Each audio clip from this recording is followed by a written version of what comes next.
Naam, na tukirejea hapa nchini tuzungumze sasa kuhusiana na ushiriki wa wanawake katika masuala ya nyuklia. Kama ambavyo tunafahamu kwamba hii ni moja kati ya tasnia kwenye masuala ya sayansi, na tutaangalia nafasi yao katika teknolojia hii na hali jinsi ilivyo kwa hapa nchini. Ni kweli kabisa. Good luck, tunaliangalia hili na hii nafasi ya wanawake katika teknolojia ya nyuklia, tukiwa na Agnes Ngowi, makamu wa rais Jumuiya ya Wanawake katika Nyuklia Tanzania, lakini tupo na Penina Mbago, mhadhiri msaidizi Chuo Kikuu cha Dar es Salaam, idara ya fizikia, kundi la nuclear physics. Karibuni sana. Asante. Kwa hiyo leo tusipokaa vizuri hapa tunaenda mwendo wa pai au? Hapana. Naomba msitaje formula. Tunaweza tusielewe. Hamna mambo na formula. Hamna. Tunaenda kifizikia zaidi. Tunaenda kifizikia. Safi kabisa. Sawa sawa. Kwa yule ambaye ndo amesikia kwa mara ya kwanza nuclear, anajua mambo ya nuclear anasikia ni Marekani na Iran. Sasa Tanzania tena? Tufafanulieni hapo. Sawa. Nuclear, tukiongelea nuclear au nuclear energy ni mfumo au nguvu ambayo inatokana na kitu au particle ambazo zipo katika atom, ambayo ni sehemu ya katikati katika chembe zinazoitwa atom, chembe ndogo yenye nguvu. Na hii nuclear inapatikana sio katika kuzalisha tu nguvu au katika vitu vya mazingira, hata katika miili yetu kuna kitu kinaitwa DNA, kina nucleus ambayo ni sehemu ya katikati.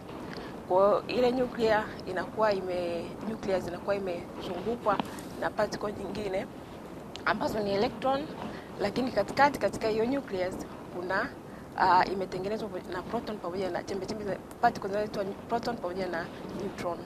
Kwa hiyo sasa ile pale nucleus au zile atoms baadaye ndio inakuja kutengeneza kitu kinaitwa nuclear. Na hapa Tanzania tukiongelea nuclear kwa upande wa matumizi, inatumika katika sekta mbalimbali, ikiwemo katika sekta ya afya, sekta ya kilimo, lakini pia katika uchunguzi au usalama. Kwa mfano ukipita eneo kama airports utachunguzwa kama upo sawa na hujabeba vitu ambavyo haviruhusiwi. Kwa hiyo utapita katika x-ray. Ile nuclear inatoa mionzi ambayo kwa mfumo wa x-ray ili kuweza kuangalia yule anayepita hajabeba vitu vya hatari. Na naamini hata wao pia wakati tunaingia sio walitukagua gari letu sio? Kwa zile ni nuclear au ni yani zile ni mionzi. Sisi tunatumia hizo mionzi, lakini sasa hiyo mionzi imetoka wapi? Imetoka huko kwenye nuclear. Ni kwamba kama ambavyo Agnes amezungumza, kwenye hiyo atom imetengenezwa na subparticles tatu, vichembe vidogo vitatu: neutron, proton na electron. Sasa kwenye pale katikati pale kwenye kiini ndio tuna kitu ndio hiyo nuclear hiyo. Lakini huku pembeni huku hiyo nuclear imezungukwa na electrons. Mnajua mfumo wa jua ulivyo, sayari? Ndio. Sayari inakuwa inazunguka jua.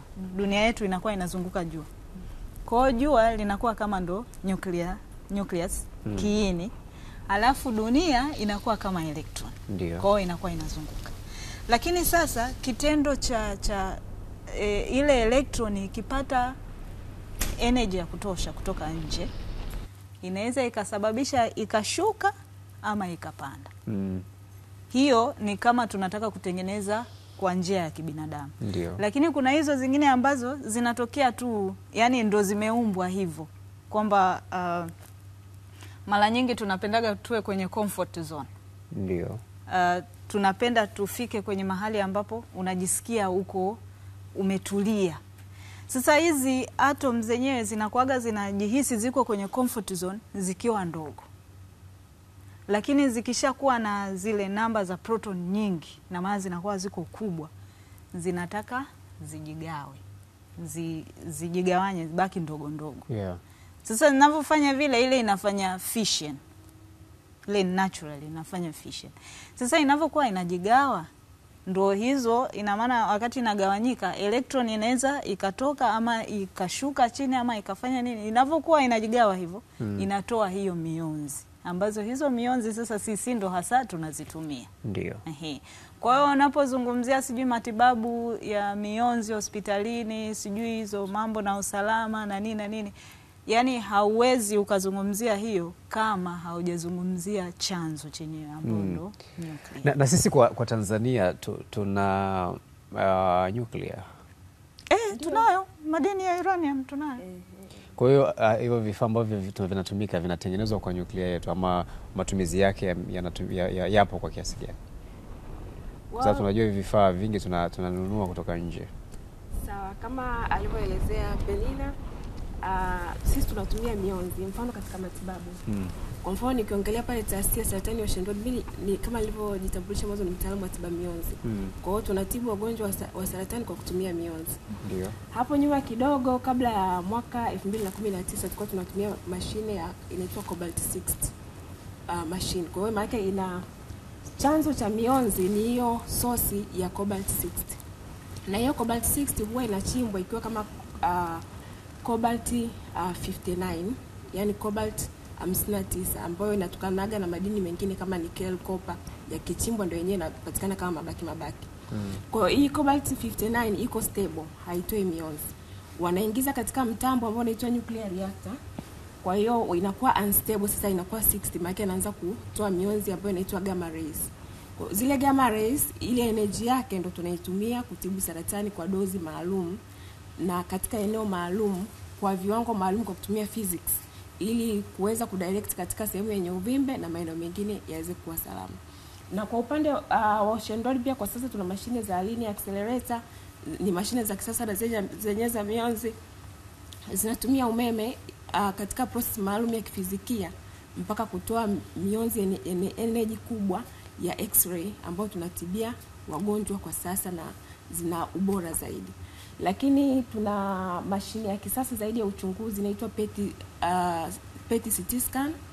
Ni mashine ya kisasa, na kwa nchi hata za Afrika, nchi yetu imebarikiwa kwa na mashine hiyo ya kisasa, ina teknolojia ya hivi karibuni, na mashine hii iko katika kitengo cha nuclear medicine pale Ocean Road. Ina uwezo wa kuchunguza saratani katika stage za mwanzo kabisa ikiwa katika sentimita 1. Ambapo hapo nyuma tulikuwa hatuwezi kuchunguza. Kwa hiyo kutumia teknolojia ya nuclear medicine, nuclear katika afya, tuna uwezo wa kuchunguza saratani, tuna uwezo wa kufuatilia matibabu. Je, umemtibu mgonjwa kwa kutumia tiba 1, 2, 3? Kwa sababu mara nyingi matibabu ya saratani tunasema ni combination, yani ni mjumuisho. Unamtibu kwa mionzi labda na madawa ya chemotherapy na nyingine zinaitwa targeted therapy au immunotherapy, lakini akimaliza mgonjwa zile tiba zote lazima umchunguze. Je, yale maeneo yenye uvimbe umeisha? Kwa hiyo tunaweza tukatumia hii teknolojia ya PET CT scan kuchunguza, kuangalia kama mgonjwa amepona kabla ya kumruhusu kuendelea na mambo mengine ya kimaisha. Kwa hiyo sisi Tanzania tuna vifaa ambavyo vinatumia mionzi inayotokana na nuclear.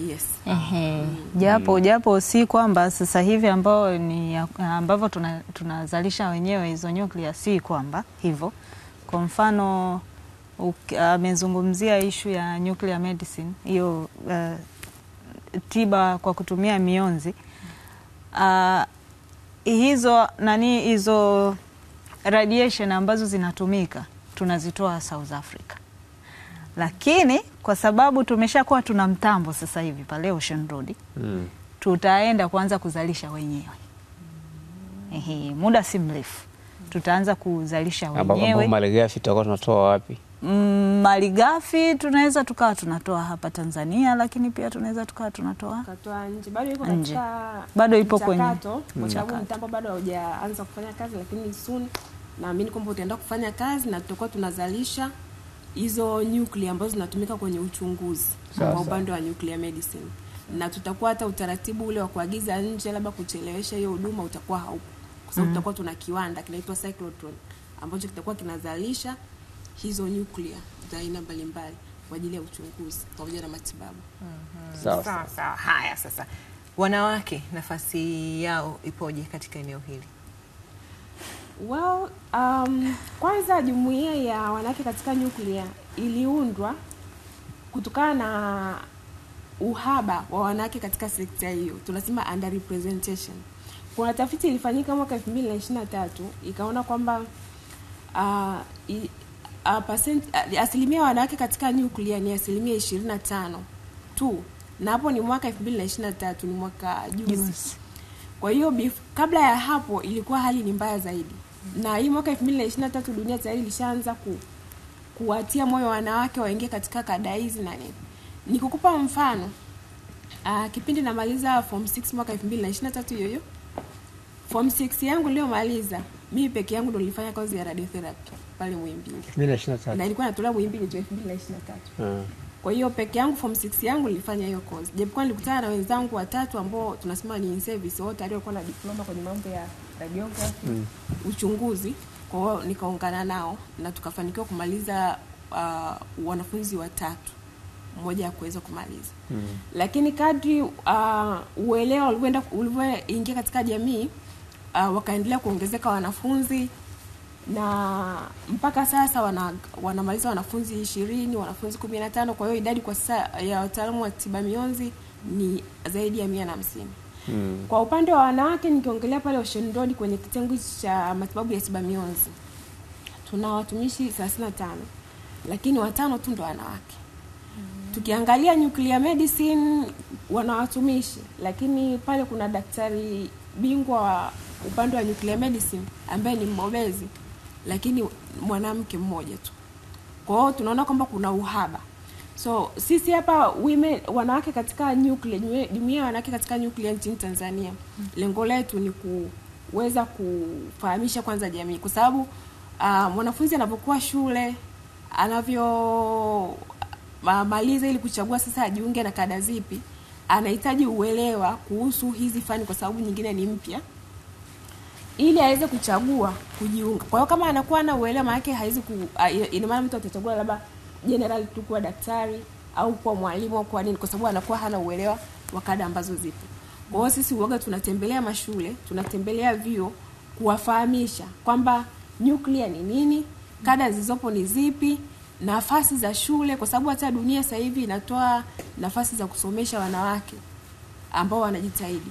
Lakini sio dunia tu, hata hapa nchini kwetu kuna nafasi mbalimbali za ufadhili kwa kupitia wizara mbalimbali, Wizara ya Afya, Wizara ya Elimu, lakini pia kuna Mama Samia sponsorship scholarships ambazo zile zinawaendeleza wanawake, ikiwemo katika sekta hii ya nuclear na wale bobezi katika sekta hii ya nuclear.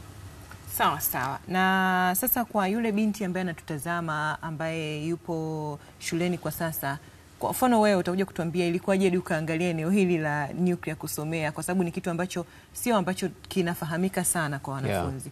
Kwa nini, unaweza kumwambia ni maeneo gani yanaweza kumvutia yeye asomee masuala haya ya mionzi au eneo hili la nuclear? Kwanza kabisa ataenda kufanya kazi zipi? Okay. Kwanza kabla ya kufika anaenda kufanya kazi zipi, ajue ni vitu gani anahitaji kufanya ili afike huko. Kitu gani anahitaji asome. Si ndivyo? Kwa hivyo sayansi kiujumla, ile STEM, physics, biology, kemia, mathematics, yote hiyo anahitaji awe amesoma sayansi. Kwa hiyo kuanzia huko chini aanze kujituni kwamba mimi ninataka nisome masomo ya sayansi. Na akishatoka hapo sasa, ameenda huko sijui form 6, ameenda kufanya uchaguzi wa hayo masomo. Na maana aende kwenye zile miunganiko ambazo ni za kisayansi. Kwa hiyo atembee na sayansi tu, sayansi. Akishafika chuo sasa, akifika chuo ndo kama hivyo anaweza kaamua kwenda mlengo wa Agnes, kaenda kasoma udaktari, lakini kwenye udaktari huo akajikita kwenye mionzi. Au pia anaweza akaja kwenye kada yangu mimi mwalimu. Mimi nimesoma ualimu. Lakini nilivyosoma ualimu, ina maana kwamba wakati ninasoma ualimu nimesoma physics na hesabu. Lakini wakati ninafanya masters yangu sasa, ndo nikaingia huko kwenye mionzi. Ina maana na tafiti zangu nilizokuwa naanza kuzifanya sasa nikaa nafanya kwenye mionzi. Na ndo maana ninaendelea huko kwenye mionzi. Kwao unaweza yani vyovyote vile anaweza akasoma hiyo mambo na biology akasoma huku, lakini mwisho wa siku akawa anajikita sasa kwenye masuala ya kuna hela lakini swali la muhimu hilo. Hela zipo. Ndio maana tunadai kama mimi unajua Wachaga tunapenda hela tu. Ukiona fursa ila Mchaga basi. Nimesikia wamekuja hapa wanasema tulikuwa tunapita pale getini tukakaguliwa magari yetu, nikajua hapa. Wangesema tumepita pale tukakaguliwa mifukoni. Nikamwambia fanya hivi. Nikamwambia fanya hivi. Najua kabisa hapa. Kwa hiyo mabinti wajua kabisa haya ni mambo ya kitaalamu lakini hela zipo. Wasifikiri ndio wanaenda kupigika tu afu hela.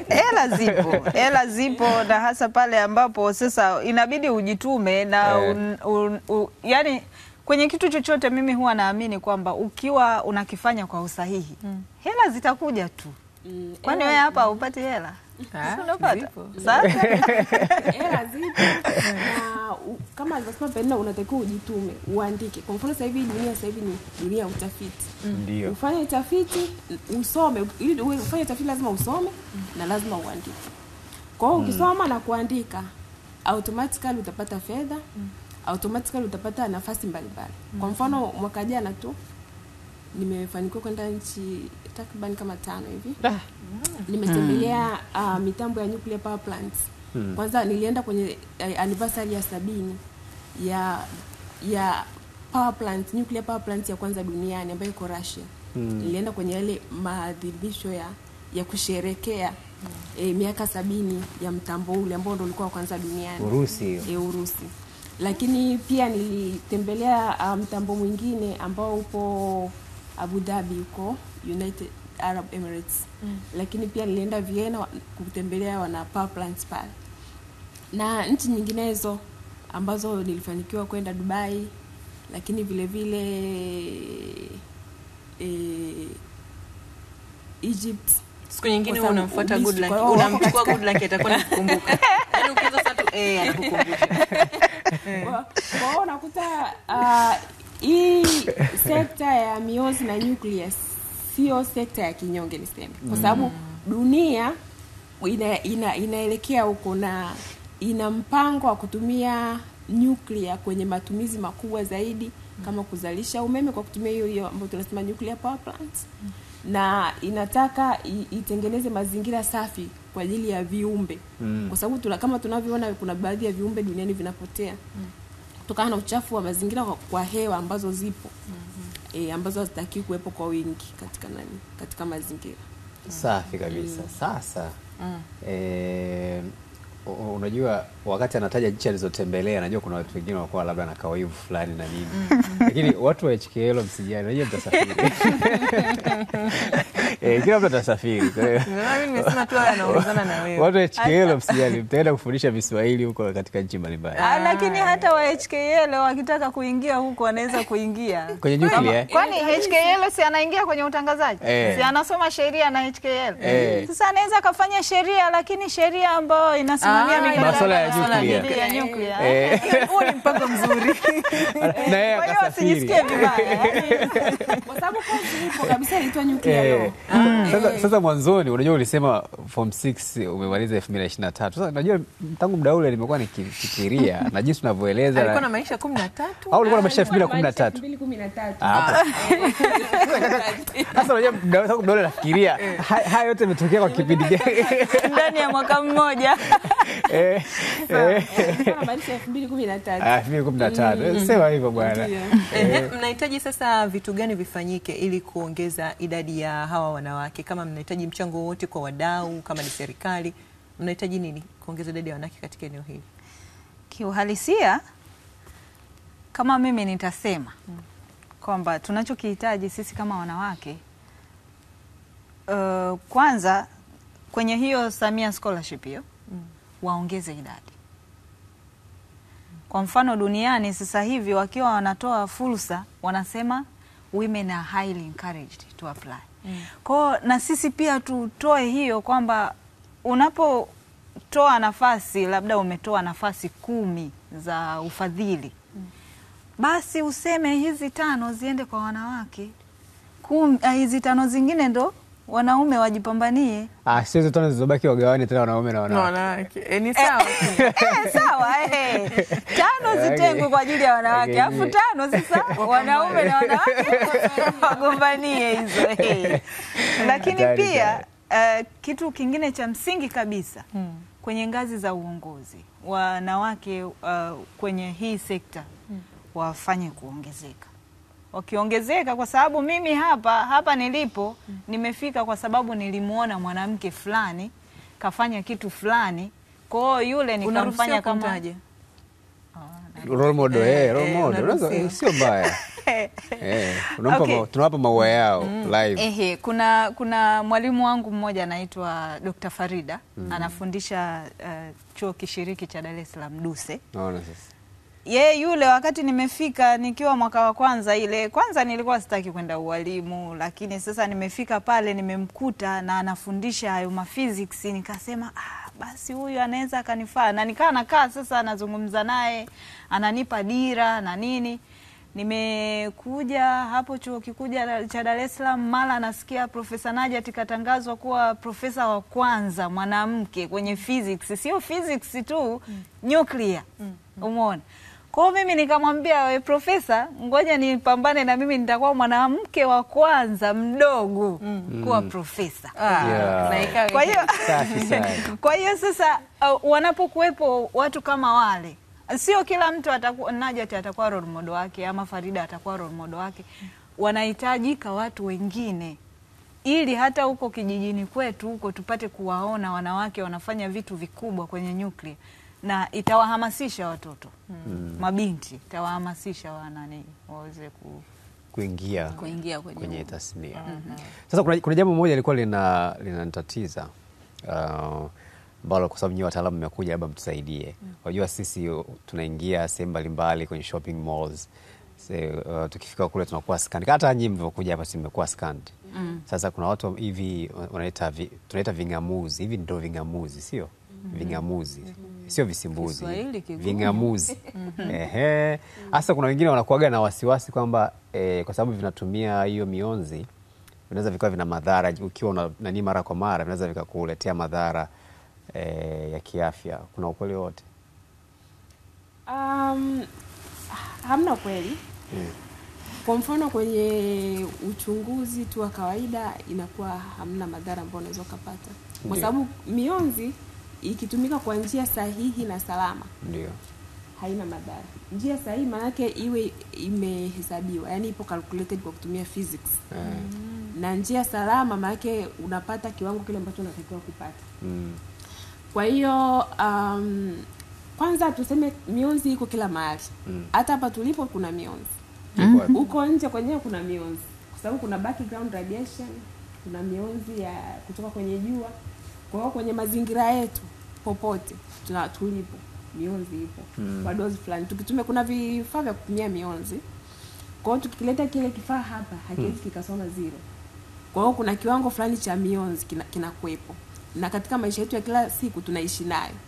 Kwa hiyo ile kiwango cha dozi ambacho tunapata ni kidogo, kiwango cha kutokusababisha madhara katika chembe zetu za miili ambazo ndio seli ambako ndani yake ndio kuna DNA. Kwa hiyo sasa ukipata dozi kubwa ya mionzi ambayo ina energy kubwa, hizo chembe ambazo ni seli zikipata dozi kubwa, ile DNA inaweza ikapasuka au kusababisha changamoto ya kudumu katika chembe hizo ambayo ndio inaweza kumletea mtu madhara baadaye. Lakini kama nilivyotangulia kusema, labda katika maeneo ya kuchunguzwa tu, ukienda kwenye malls kubwa au airport au kwenye afya labda kufanyia vipimo x-ray, CT scan, huwezi kupata madhara kwa sababu kiwango unachopata ni sahihi na salama. Wala wanashikaga vile vidudu wana calculate kweli? Vile vya umma. Walinzi wana kufanyia. Yaani kwanza hata vile vifaa vinavyotengenezwa kabisa ni kwamba vimetengenezwa vitoe mionzi michache. Na kuna mamlaka ambazo zinasimamia kuhakikisha kwamba jamii inayotuzunguka inakuwa iko salama. Kwa mfano TAIC. Yeah. TAIC wenyewe kwa hapa Tanzania ndo anahusika na huo udhibiti ubora. Kwa hiyo wanahakikisha kwamba hivi vifaa ambavyo vinatumika sijui kwa ajili ya hiyo screening ya kufanya nini vinakuwa vinatoa mionzi kidogo sana ambayo hata uende ukawa unakuwa scanned kila siku hauwezi ukafikia ile limit. Kwa sababu huwezi ukasema kwamba utajiepusha na mionzi maisha yako yote. Haiwezekani. Lakini unatakiwa usivuke kiwango fulani. Na ndo hicho TAIC wanafanya hiyo kazi kuhakikisha hatuvuki hicho kiwango.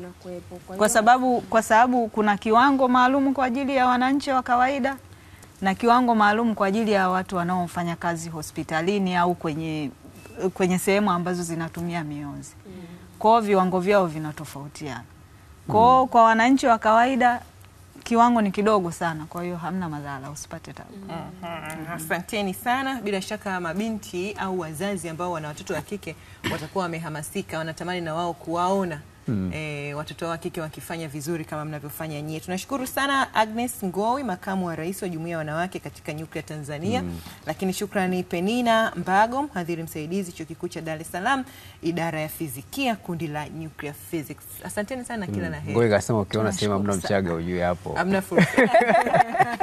Kwa hiyo huko fursa hivi. Tunahitimisha hivyo, tuko tukiangalia fursa za wanawake katika teknolojia ya nyuklia. Bado tunaendelea na Morning Trumpet, usiondoke.